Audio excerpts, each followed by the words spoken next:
Hello students, how are you all. Hopefully आप सब बहुत अच्छे होंगे।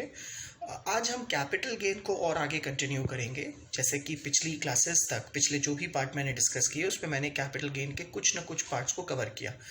बट आज हम बहुत इंपॉर्टेंट पार्ट रखने वाले हैं। आज हम कैलकुलेट करना सीखेंगे कि आखिर कैपिटल गेन कैलकुलेट कैसे किया जाता है।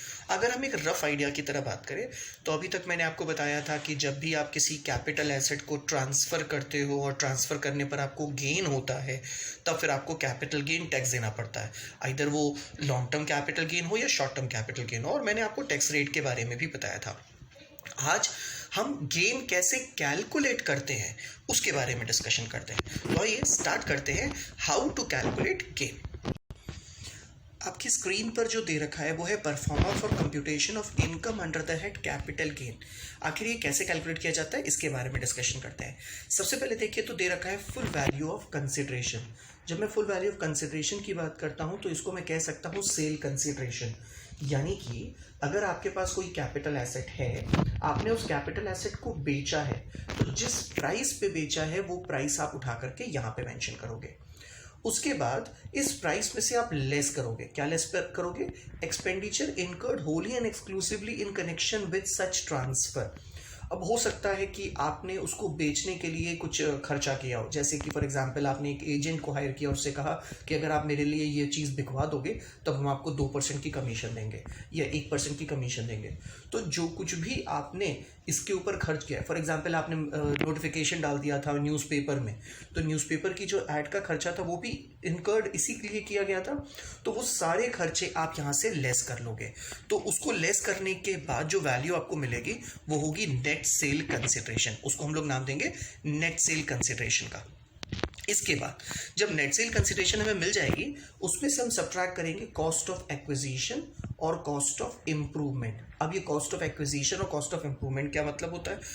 कॉस्ट ऑफ एक्विजिशन का मतलब होता है कि जब मैंने एसेट को खरीदा था तो कितने रुपए में खरीदा था। फॉर एग्जांपल अगर मैं यूं कह लूं कि मैंने एक बिल्डिंग खरीदी आज से 7 साल या 10 साल पहले 10 लाख रुपए की, तो 10 लाख रुपए हो गया कॉस्ट ऑफ एक्विजिशन।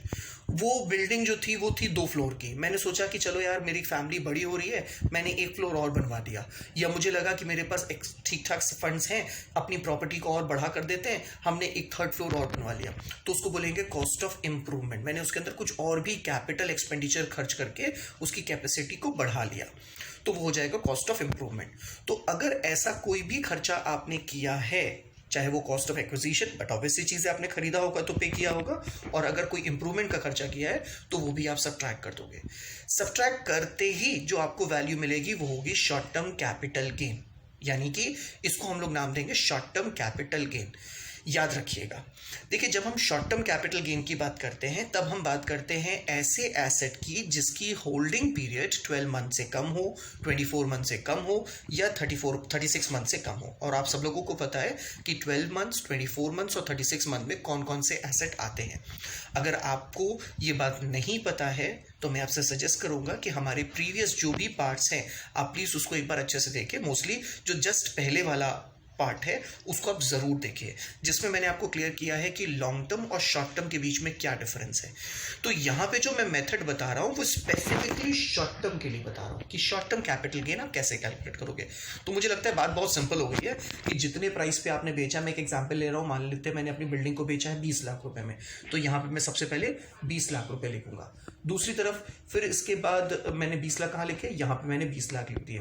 फिर इसके बाद मैंने उसको खर्चने मतलब उसको बेचने के लिए मैंने कुछ खर्चा किया। फॉर एग्जांपल मैंने ब्रोकेज दिया 1 लाख रुपीज़, तो मैं 1 लाख रुपीज़ यहाँ लिखूंगा। तो 20 से जब 1 लाख जाएगा तो बचेगा 19 लाख, वो 19 लाख मैं यहाँ पे लिख दूंगा। इसके बाद फिर मान लेते हैं कि वो प्रॉपर्टी मैंने खरीदी थी 10 लाख रुपए की, तो कॉस्ट ऑफ एक्विजिशन मैंने यहाँ पे लिख दिया।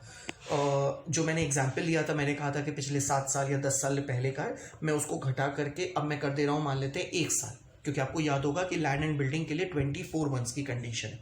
तो मान लेता हूँ कि मैंने 1 साल पहले ही खरीदी थी और उसको मैं बेचने जा रहा हूँ। इसके बाद मैंने उसमें 1 फ्लोर और बनवाया है, तो उसको बनवाने का मेरा 2 लाख रुपए का खर्चा हुआ। तो 10 लाख और 2 लाख यानी कि 12 लाख रुपीज़ का मेरा खर्चा हुआ, वो भी मैंने यहाँ पे मेंशन कर दिया। अब ध्यान से समझेगा, 20 लाख में से 1 लाख गया, बचा 19 लाख, 19 लाख। 19 लाख में से 12 लाख गया तो बचा 7 लाख। तो 7 लाख हो गया मेरा शॉर्ट टर्म कैपिटल गेन। और इस पे मुझे टैक्स पे करना पड़ेगा। अब क्योंकि ये बिल्डिंग है, ये शेयर्स तो है नहीं, ये कोई सिक्योरिटी तो है नहीं जो फॉरेन इंस्टीट्यूशनल इन्वेस्टर ने होल्ड की हुई है, ये शॉर्ट टर्म कैपिटल गेन है। तो शॉर्ट टर्म कैपिटल गेन पे नॉर्मल रेट से टैक्स लगता है। नॉर्मल रेट का मतलब कि जो भी इंडिविजुअल हो, जो भी एचयूएफ हो, जो भी कंपनी हो, जो भी पर्सन हो, उसके ऊपर जो रेट एप्लीकेबल होता है उस रेट से ही शॉर्ट टर्म कैपिटल गेन पे टैक्स लगेगा। सर क्या कोई ऐसा ऑप्शन नहीं है कि मैं टैक्स की सेविंग कर लूं? ऑप्शन इज अवेलेबल, आपके पास ऑप्शन अवेलेबल है, बट आपको स्पेसिफिकली दो ऑप्शंस दिए गए हैं। पहला कि अगर आप चाहो टैक्स की सेविंग करना तो सबसे पहला ऑप्शन उन्होंने आपको दे रखा है कि सेक्शन 54 और दूसरा दे रखा है 54D, यानी कि आप 54B में बताई हुई जगह पे या 54D में बताई हुई जगह पे इन्वेस्टमेंट कर दीजिए। जितना भी अमाउंट आप इन्वेस्ट करोगे वो लेस हो जाएगा। अब इन्वेस्टमेंट का मतलब ये है कि उल्टा आपको बेनिफिट ही मिलेगा, कहीं से कोई लॉस नहीं है। यानी कि यहाँ से जो भी आपको कंसिडरेशन मिली है उस कंसिडरेशन से जितने पैसे आप खर्च करोगे उतने का आपको एग्जेम्पशन मिल जाएगा। खर्च करना मतलब होता है आपने एक प्रॉपर्टी लिया। 54B और D के बारे में मैं आपको आगे चल के बताऊंगा कि आखिर कौन सी चीज़ें हैं जिसपे आपको इन्वेस्टमेंट करनी है। तो ये इन्वेस्टमेंट कर दोगे, करने के बाद जो भी बैलेंस बचेगा, मान लो 0 बचेगा तब तो कोई टैक्स नहीं, जो भी पॉजिटिव फिगर बचेगी उस पर आपको टैक्स पे करना पड़ेगा। ये बात मैंने डिस्कस की है शॉर्ट टर्म कैपिटल गेन के लिए। यही अगर मैं बात कर लूँ लॉन्ग टर्म कैपिटल गेन के लिए, तो जो ऊपर का फॉर्मूला मैंने आपको बताया है सेम वही फॉर्मूला मैं यहाँ पे रिपीट करूँगा, सिर्फ छोटे छोटे कुछ डिफरेंसेस के साथ। वो डिफरेंसेस क्या है, पहले हम पूरे फॉर्मूले को देखते हैं। फुल वैल्यू ऑफ कंसिडरेशन, जैसे मैंने बताया सेल का जो भी खर्चा है वो मैंने मैनेज कर दिया। Expenditure incurred exclusively in connection with such transfer such as brokerage और एनी एक्सपेंडिचर, वो मैंने ऑलरेडी डिस्कस कर दिया है। यहाँ पे एक बात बहुत क्लियर कट लिखी हुई है, note deduction on account of STT paid will not be allowed. ये बात शॉर्ट टर्म में नहीं लिखी थी, ये बात लॉन्ग टर्म में लिखी है। लॉन्ग टर्म में अगर आपके पास कोई शेयर एसटीटी आपने पे की है, एसटीटी बेसिकली शेयर्स वगैरह में पेड होता है, तो अगर आपने लॉन्ग टर्म में कोई एसटीटी पेड है तो उसको आप यहाँ पे एज एन एक्सपेंडिचर खर्च नहीं करोगे। उसके अलावा अगर आपने कोई ब्रोकरेज वगैरह का खर्चा किया है, कुछ और भी खर्चा किया है, वो अलाउड होगा। एसटीटी सिक्योरिटी ट्रांजैक्शन टैक्स का खर्चा आपको अलाउड नहीं होगा। ऐसा करने के बाद फिर जो आपको वैल्यू मिलेगी वो होगी नेट सेल कंसिडरेशन। ये बात तो वहाँ पे भी हमने देखी थी, याद करो वहां पे मैंने आपसे कहा था कि आपको सब्ट्रैक्ट करना है कॉस्ट ऑफ एक्विजिशन। अब मैं यहां पे आपसे कह रहा हूं आपको सब्ट्रैक्ट करना है इंडेक्स्ड कॉस्ट ऑफ एक्विजिशन। पिछली क्लास को अगर आपको याद हो तो मैंने आपको बताया था कि इंडेक्सेशन का बेनिफिट हमें मिलता है। आखिर ये बेनिफिट क्या होता है, ये बेनिफिट कैसे होता है, इसको समझने की कोशिश करते हैं और डिटेल में डिस्कस करेंगे, बट एक छोटा सा ब्रीफ में ओवरव्यू ले लेते हैं। देखो बेसिकली जब मैं इंडेक्सेशन का इफेक्ट अपनी कॉस्ट पे देता हूं तो मेरी कॉस्ट की वैल्यू प्लस हो जाती है। यूँ कह लो कि अगर मेरी कॉस्ट है 2 लाख रुपए और बढ़ करके इंडेक्सेशन की वजह से फॉर एग्जांपल 3 लाख रुपए हो जाएगी, तो इसकी वजह से हमारा प्रॉफिट कम हो जाएगा। प्रॉफिट कम हो जाएगा तो मेरे को टैक्स कम देना पड़ेगा, तो ये एक मेरे लिए बेनिफिट हो जाएगा। तो इंडेक्सेशन का इफेक्ट हम देते हैं कॉस्ट ऑफ एक्विजिशन में केवल तब जब लॉन्ग टर्म एसेट हो। अगर लॉन्ग टर्म एसेट नहीं है तब इंडेक्सेशन का बेनिफिट आपको नहीं देना है। आखिर ये इंडेक्सेशन लगाया कैसे जाता है वो हम लोग सीखेंगे। देखो इंडेक्सेशन लगाने के लिए कोई नया तरीका हमको नहीं अडॉप्ट करना है, हमको वही पुरानी चीज़ें बस अडॉप्ट करके कुछ एक फॉर्मूला ला देना। जो भी कॉस्ट ऑफ एक्विजिशन है वो कॉस्ट ऑफ एक्विजिशन आप लिखोगे, इसमें से आप मल्टीप्लाई कर दोगे CII। ये CII का मतलब होता है cost of inflation index. Cost of inflation index, ये CII आपको हर एग्जाम में क्वेश्चंस में दी हुई होगी। ये हर साल गवर्नमेंट अपने हिसाब से इन्फ्लेशन रेट को कंसिडर करते हुए इन्फ्लेशन इंडेक्स बनाती है और हर साल का वो हमको पहले से दे देती है। हमारे एग्जाम के टाइम में भी यही होगा कि हमको ऑलरेडी CII दे दी जाएगी कि पर्टिकुलर ईयर की CII क्या है, तो वही CII हमको लिखनी होगी in which the asset is transferred, यानी कि जिस साल आपने एसेट को ट्रांसफर किया है उस साल की CII से आप मल्टीप्लाई करोगे। मैं रिपीट करता हूँ, जो भी आपकी कॉस्ट ऑफ एक्विजिशन है उससे आप मल्टीप्लाई करोगे CII of the year of transfer, यानी कि on the year of cell.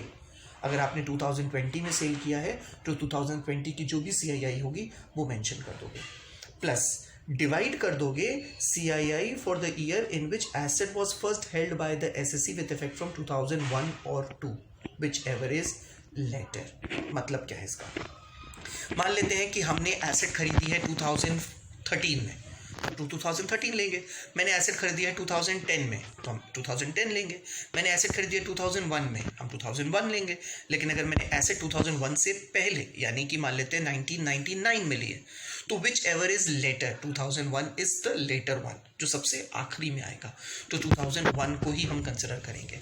यानी इनका कहने का मतलब है कि जो भी CII होगी वो for the year of sale आप मेंशन करोगे फर्स्ट पार्ट पे, और फिर for the year of first held आप डिवाइड कर दोगे। मैंने क्या बोला, जितने रुपए की भी एसेट है उसमें से आप मल्टीप्लाई करो ट्रांसफर वाले ईयर का CII, डिवाइड कर दो परचेज वाले ईयर का CII। फर्स्ट हेल्ड का मतलब होता है कि जब आपके पास प्रॉपर्टी आई, जिस साल आपके पास प्रॉपर्टी आई उस साल। हालांकि फर्स्ट हेल्ड में कुछ और भी पॉइंट्स होते हैं, वो आगे चल करके हम डिस्कस करेंगे। अभी के लिए आपके लिए ये चीज़ें काम कर जाएंगी।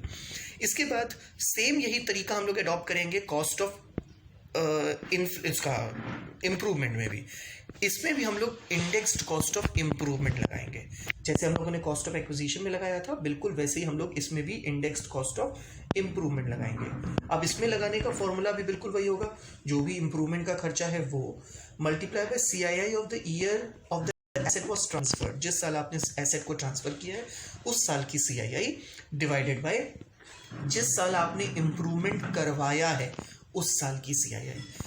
समझने की कोशिश करिएगा, मैं बहुत जल्दी से एक बार समझाने की कोशिश कर रहा हूँ, बहुत ध्यान से समझिएगा। जब मैं कॉस्ट ऑफ एक्विजिशन की बात कर रहा था तो मैं आपसे कह रहा था क्या करने के लिए, मैंने आपसे कहा था कि जो भी आपने एसेट खरीदी है उसकी प्राइस को मल्टीप्लाई कर दीजिए ट्रांसफर, जिस साल आपने सेल किया है उस साल की CII से, डिवाइड कर दीजिए जिस साल आपने खरीदा है उस साल की CII, क्योंकि यहाँ पे हम कैलकुलेट कर रहे हैं cost of acquisition.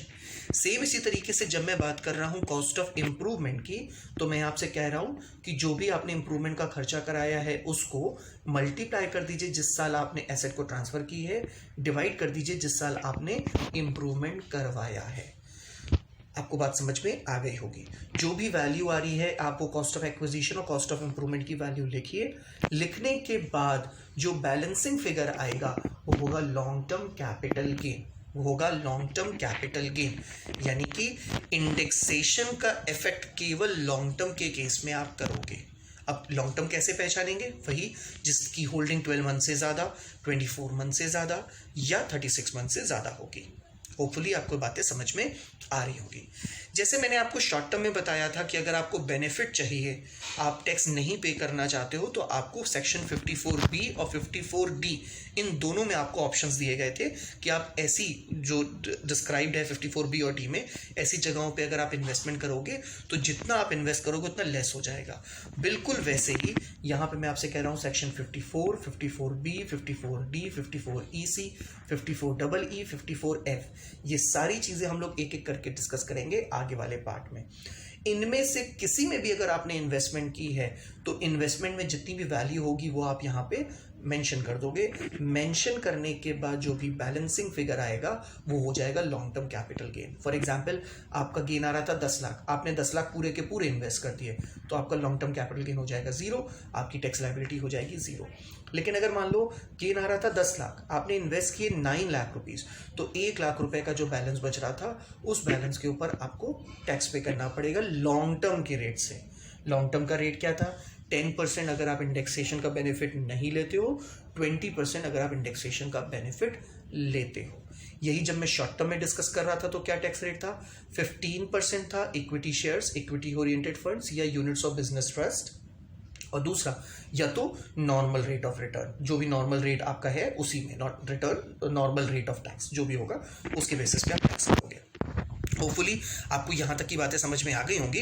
Next part में मैं आपको डिस्कस करके बताऊंगा और भी फर्दर चीज़ें।